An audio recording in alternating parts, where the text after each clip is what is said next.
Mga biday, sa magandang oras po sa lahat at welcome po sa aking channel. Nako po, may banta daw sa buhay, mga bida, ano? Ito kong si Ramil Madriaga po, yung accuser po ni Vice President Sara Duterte, ano po, mga kabida. Diyan mismo sa loob po ng kanyang bilangguan po, ano? Sa Camp Bagong Diwa. Anong ibig sabihin po dito? Bakit binantaan po siya? Okay? Ibig sabihin ba dito na yung banta ay may connection doon ho sa kanyang pagtistigo laban ho kay Vice President Sara Duterte, ano? Mga kabida? Eto, babasahin ko lang po, ano? Kasi itong abogado po ni Vice Presidente po, mga kabida, na si Attorney Salvador Paulo Panelo, ano? Mga kabida, umalma po dito.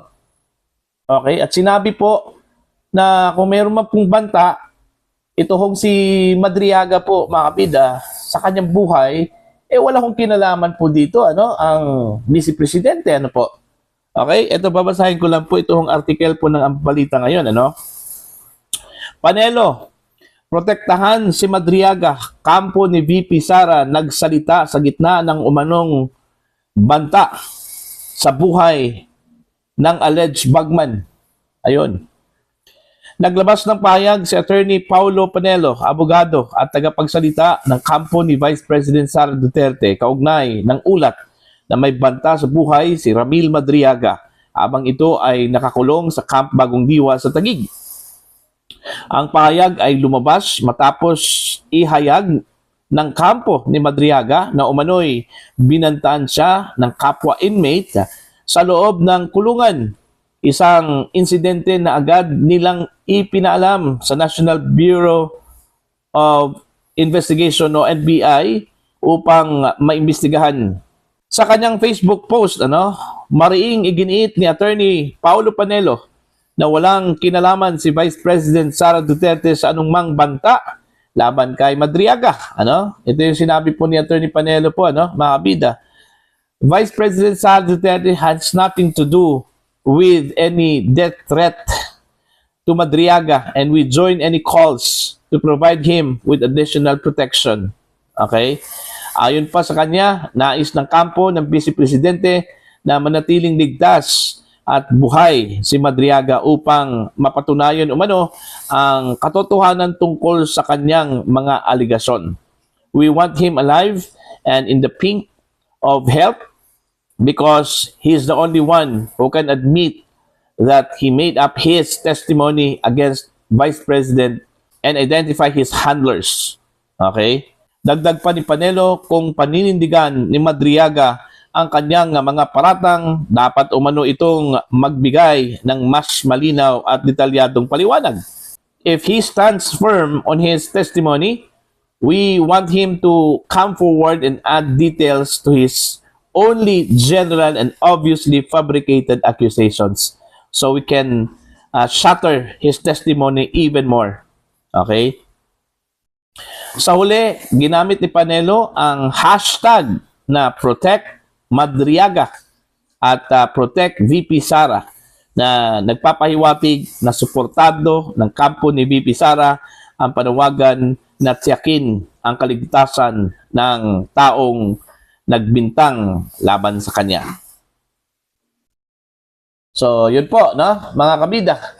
So, may banta daw sa buhay. Ito hong si Madriaga. Anong ibig sabihin po dito? Okay? Sino po ang nagbanta po sa kanya? Ano po? Mga kabida. Diyan sa loob mismo ng kanyang kulungan, ano? May connection kaya ito sa kanyang pagtistigo po laban ho kay Vice President Sara Duterte, ano? Mga kabida, ano po? Baka naman po sa huli po, mga kabida, ang banta po na ito ay iparatag na naman po, ano, kay Vice President Sara Duterte. Alam na this. Alam na po natin ang susunod na hakbang dito, ano, mga kabida. Okay? Pero nevertheless, tama po yung sinabi po ni Attorney Panelo po, ano, mga kabida. Unang-una po, walang kinalaman po ang Vice Presidente kung meron man pong banta po, ano, sa buhay ni Madriaga. Kasi unang-una, wala naman pong pakialam po itong si Vice Presidente sa kanyang mga paratang po, ano, mga aligasyon. Kasi alam naman po ng Vice Presidente na hindi po totoo at hindi po kayang isubstantiate po mga kabida ni Madriaga yung kanyang claim, ano? Hanggang general statement lang po, general accusation lang po ang kaya po ni Madriaga daw, ano, mga kabida. Okay? Kaya nga mas nanaisin daw ng Vice Presidente, ano, kung matuloy man po itong impeachment trial po laban po sa kanya, ano, at tumistigo ito kung si Madriaga, mas mabuti po dahil para magkaalaman po, ano, kung sino po ang nagsasabi po ng totoo, ano, harap-harapan na po yan, mga kabida. Makakaharap po ni Vice President Sara Duterte itong kanyang accuser. At titingnan natin, mga kabida, kung hanggang saan po yung accusation po ni Madriaga po laban sa Vice Presidente, ano, mga kabida. Okay? Baka naman po hanggang salita lang po ito, walang mga backup evidence po, ano, mga kabida. Kasi unang-una po, malinaw po mga kabida na itong si Madriaga po ay isolated po, ano, dyan sa Office of the Vice President. Kasi hindi nga siya kilala doon, ano. Kahit na yung mga detailed security personnel po ng Vice Presidente, hindi nga siya kilala. Okay, paano na maging kakilala po ni Vice President Sara Duterte itong si Madriaga? Na mismo yung kanyang mga security details, unknown sa kanila itong si Madriaga, no? Mga kabida. Kaya nga, gusto kong mananatili buhay po, ano, ni VP Sara itong si Madriaga para sa ganun, pagdating ho ng trial, okay, at least malalaman po ng kampo po ng Vice Presidente, mga kabida, aside doon ho sa kanyang akusasyon na gawa-gawa lamang, mga kabida, at least malalaman po nila kung sino po ang nasa likod nitong si Ala Bicoy na testigo daw, ano, laban ho kay Vice President Sara Duterte, ano po, mga kabida. Okay? So, abangan natin yan. Okay? At kung totoo man po itong banta sa buhay po ni Madriaga, ano? Okay? At kung ito po ay may kinalaman doon ho sa kanyang pagtestigo laban ho kay Vice President Sara Duterte, baka naman po sympathizer po yon, ano? ng Vice Presidente yung nagbanta po sa kanya. Pero wala hong kinalaman po ang Vice Presidente, ano? Meron mga ganun diba? Baka naman po pro Duterte yon. Okay?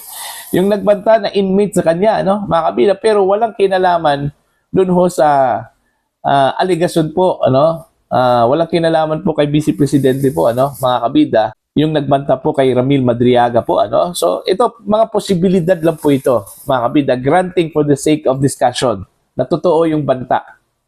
May banta sa buhay po, ano, dyan po sa loob po ng Camp Bagong Diwa po, ano, mga kabida, itong si Madriaga.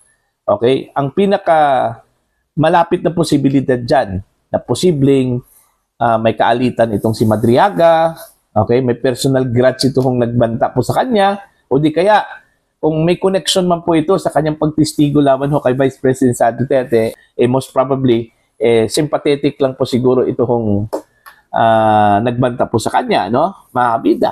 Na baka naman po DDS to. Di ba? Baka DDS to. Kaya nga, galit na galit kay Madriaga nung lumabas ito at nagparatang po kay Vice President Sara Duterte, ano. So, mga ganong bagay, ano, mga ganong posibilidad, ano, na hindi po natin maaring itakwil na lang po. Okay? Kasi imposible, ano, mga kabida. So, para po sa inyo, ano po ang inyong opinion at pananaw po dito, ano? Yung paglabas po ngayon ng report na may banta sa buhay itong si Madriaga, ano po? Okay, naniniwala ho ba kayo na ito po ay may connection sa kanyang pagtestigo laban ho kay Vice President Sara Duterte, ano? Naniniwala ho ba kayo na may kinalaman dito si Vice President Sara Duterte?